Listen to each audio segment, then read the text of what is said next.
Retour sur le cargo, il reste 2 jours de fouilles.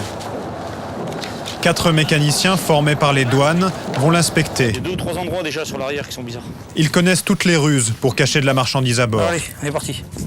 Les mécaniciens examinent pièce par pièce tous les recoins. Le cargo fait 130 mètres de long. C'est ça, profondeur.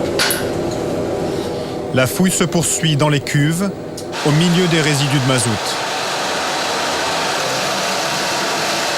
Faux plafond, cale, cuve. Une nouvelle journée s'achève sans résultat. À l'aube du dernier jour, les mécaniciens sont épuisés. Il ne reste plus que 2 endroits à inspecter. Les cuves de gasoil, une à l'arrière et une à l'avant. La première est difficile à ouvrir, c'est normal. La seconde cède très facilement. Un soleil saute. Les boulons, en fait, on les enlève à la main quasiment. Parce que la soute, elle est pleine et c'est tout rouillé de partout. À côté, par contre, c'est indémontable.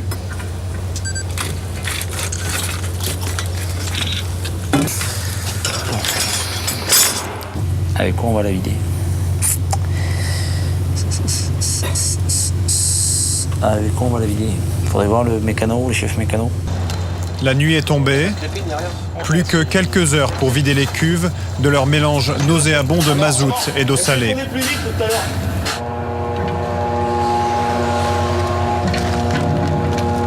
Les mécaniciens descendent dans les entrailles du bateau, les pieds dans le liquide. Ils terminent le pompage à la main.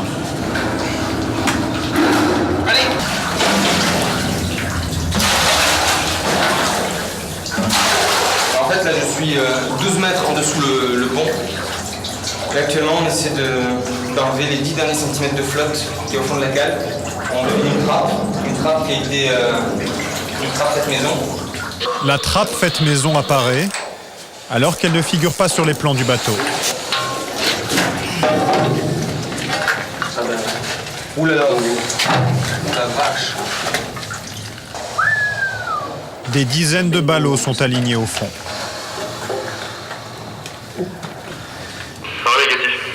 Victor de fouille. On est dans le ciel. Qu'est-ce que ça veut dire, on est dans le ciel? C'est l'indicateur qu'on a pour désigner qu'on a touché le gros lot. Ça va, écoute. Ah, ça pue là, ouais. Ah, là, ça sent fort. Il a sans doute fallu plusieurs jours aux trafiquants pour les cacher là.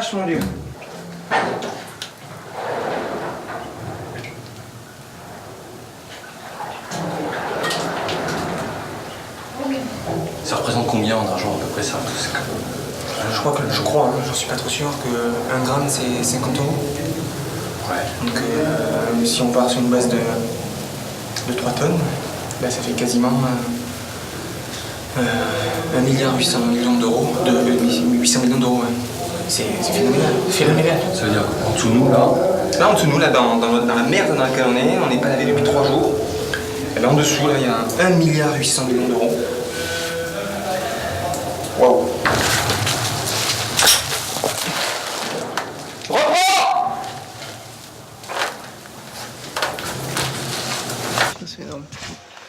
Les ballots sont hissés sur le pont. Un échantillon va être analysé sur place. Je débute l'ouverture du colis.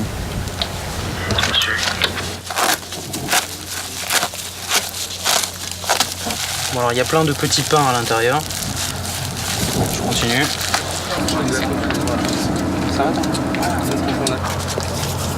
Qu'est-ce que vous faites là-dedans? Je fais un prélèvement. Je brise la première capsule. Rompa, la primera cápsula. Ça réagit immédiatement en tournant en bleu. On voit bien une couche bleue et une couche rose. Le test est positif. Il s'agit de chlorhydrate de cocaïne ou de cocaïne base. Écoute. Oui, de Victor, le test est positif. Bien reçu. Bravo. Félicitations, super.